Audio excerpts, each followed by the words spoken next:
Depuis quelques mois, le géant chinois BYD passe clairement à la vitesse supérieure. Il n'y a qu'à voir les essais à la rédaction avec par exemple l'année dernière les essais de la Dolphin ou encore de la berline Seal qui s'attaque directement à la Tesla Model 3.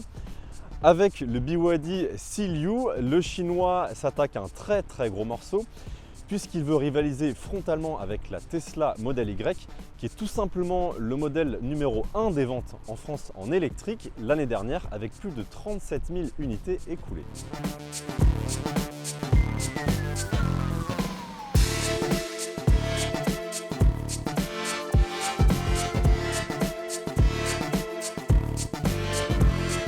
Et pour rivaliser avec l'américaine, BYD mise toujours sur des lignes assez modernes avec un design assez fluide et qui s'inspire toujours de l'univers marin. On a par exemple une proue qui évoque le rostre d'un dauphin, une signature lumineuse en C assez caractéristique des modèles de chez BYD et des feux de jour logés dans le bouclier.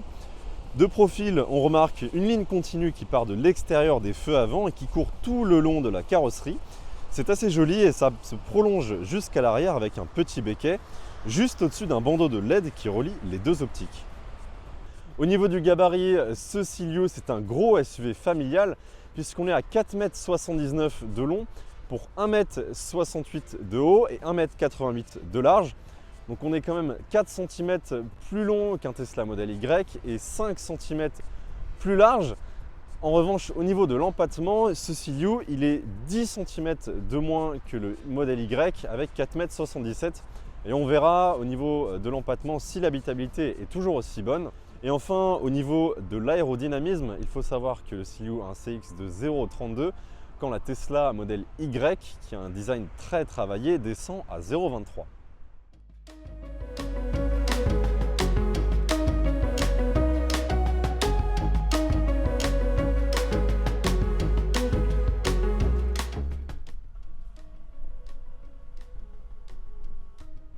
Alors j'avais déjà fait cette blague dans la BYD Seal, la berline. Il faut savoir que le constructeur chinois a intégré cet écran rotatif dans tous ses modèles.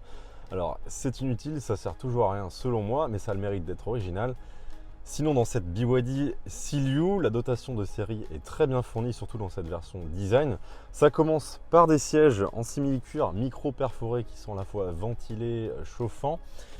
Et sinon, la finition, comme la berline Seal, est plutôt bonne. C'est assez agréable, il n'y a absolument rien qui bouge. Les matériaux sont bien choisis. On a plusieurs matières différentes, avec par exemple une imitation d'aluminium brossé, du simili-cuir sur les portières et même sur la partie supérieure des contreportes. Si en apparence on a l'impression que c'est du plastique dur, eh bien, il est légèrement moussé et voire texturé. Donc globalement, la finition à l'intérieur est bonne. On a quelques rappels à l'univers marin avec par exemple sur la partie haute du tableau de bord des petits traits bleus qui s'illuminent, c'est assez joli. Ou encore par exemple les buses d'aération qui rappellent les branchies des poissons. Donc tout ça dans le but de nous emmener vers un univers marin qui est plutôt agréable. Et sinon côté instrumentation numérique, on a toujours face au conducteur une dalle de 10 pouces qui affiche beaucoup d'informations. Même si la police est assez petite, voilà, c'est pas très ergonomique. Mais en revanche, avec l'écran central de 15 pouces, qui est rotatif comme vous l'avez vu, toutes les commandes sont assez simples. C'est un bouton, une commande, même si les menus sont assez complexes. On arrive facilement à s'y retrouver avec un bouton Home qui nous ramène toujours au même endroit. Et on a une intégration Apple CarPlay et Android Auto, ce que n'a pas la Tesla par exemple. Donc au global, une ergonomie qui est plutôt bonne, même si elle reste toujours perfectible. Qu'est-ce que ça donne à l'arrière de cette BYD Seal U? Bien, c'est un SUV familial. Alors malgré son empattement 10 cm plus court que la Tesla Model Y, mais regardez, l'espace à bord est immense. Au niveau des jambes, moi je fais 1,87 m et là il y a beaucoup de place. Pareil au niveau de la garde-toit, même si avec le ciel de toit qui s'ouvre, on perd un petit peu en place. Sinon la bonne nouvelle, c'est que la finition à l'arrière est aussi bonne qu'à l'avant, c'est assez rare. Et sinon, on a tout le confort d'un véhicule moderne avec des prises USB-C pour les passagers arrière, des buses d'aération indépendantes et enfin on a un plancher plat donc qui offre de l'espace suffisant pour le passager central qui sera aussi bien installé que les deux passagers sur les côtés.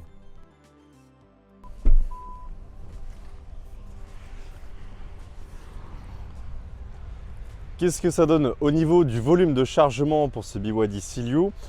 On a 552 litres de volume de coffre, ce qui est plutôt bon pour la catégorie, même s'il est battu par son concurrent direct, le Tesla Model Y, qui culmine à 695 litres, qui en plus se dote d'un frunk à l'avant, donc un petit coffre pour ranger les câbles.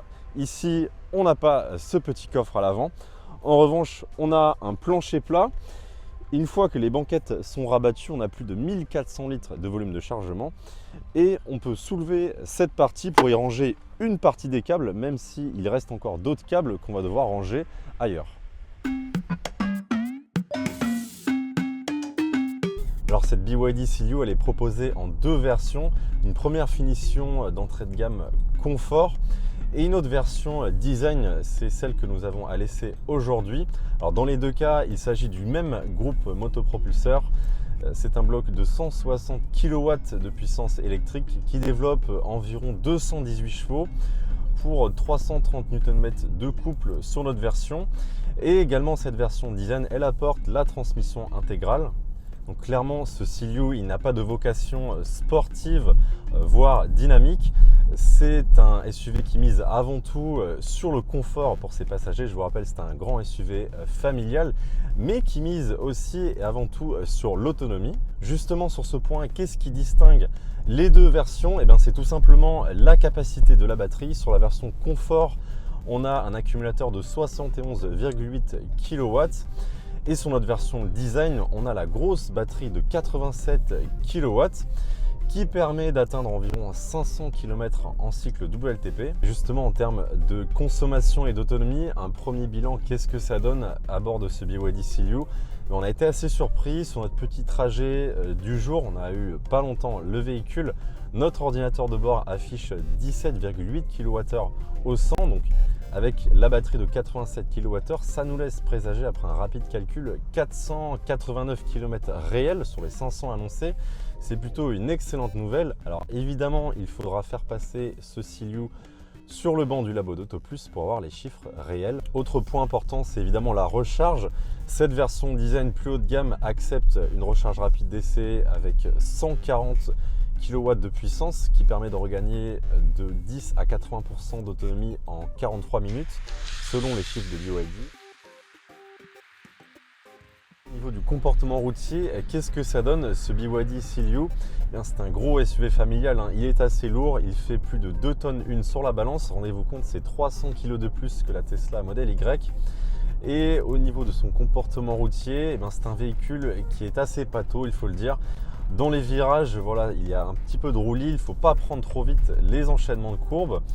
Mais c'est un SUV du coup qui ne mise pas sur sa sportivité et son comportement dynamique, mais en revanche qui favorise un petit peu le confort de ses occupants et de ses passagers. On a des suspensions qui gomment bien les aspérités de la route, mais aussi par exemple les dos d'âne, évidemment, si on évolue à une allure raisonnable.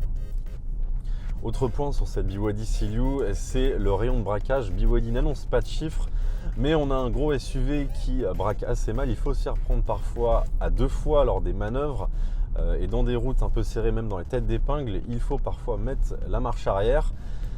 On a également, comme sur la berline Seal, plusieurs réglages au niveau de la direction. Donc on peut régler en mode confort ou sport, mais aussi par rapport à la réponse à la pédale d'accélérateur.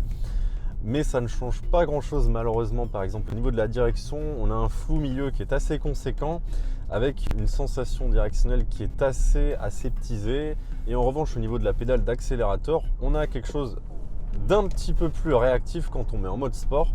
Et voilà, on le rappelle, on n'a pas un foudre de guerre puisque le 0 à 100 est annoncé à peu près 9 secondes 8. Donc vous l'aurez compris, ce Seal U, il ne mise pas du tout sur son comportement dynamique ou des capacités sportives, mais il maximise le confort pour ses occupants et ça, il le fait plutôt bien pour un SUV familial électrique. Pour conclure ce premier aperçu à bord de la BYD Seal U, on ne peut malheureusement pas encore parler de tarifs définitifs, même si BYD France indique 41 000 € pour la version confort et 46 000 € pour la version design, mais ce sont encore que des tarifs indicatifs. Les prix définitifs seront connus d'ici le mois de février. Et enfin, on peut conclure sur le fait que cette Seal U est garantie 6 ans et aussi les batteries seront garanties 8 ans. Donc ça, c'est plutôt un très bon point pour cette voiture qui est produite en Chine. Voilà, j'espère que cette première vidéo à bord de la BYD Cilio vous a plu. N'hésitez pas à dire ce que vous en pensez en commentaire, à mettre un petit pouce bleu et à nous dire si vous êtes franchement intéressé par ce gros SUV familial chinois qui, je rappelle, est plutôt bien placé en termes de prix, en termes d'estimation pour l'instant. Et on a hâte d'essayer ce véhicule au labo d'AutoPlus, à le passer entre les mains de nos experts pour évaluer à la fois les chiffres de consommation réels. Et quant à nous, on se dit à très bientôt sur la chaîne autoplus.fr pour d'autres essais. Ciao.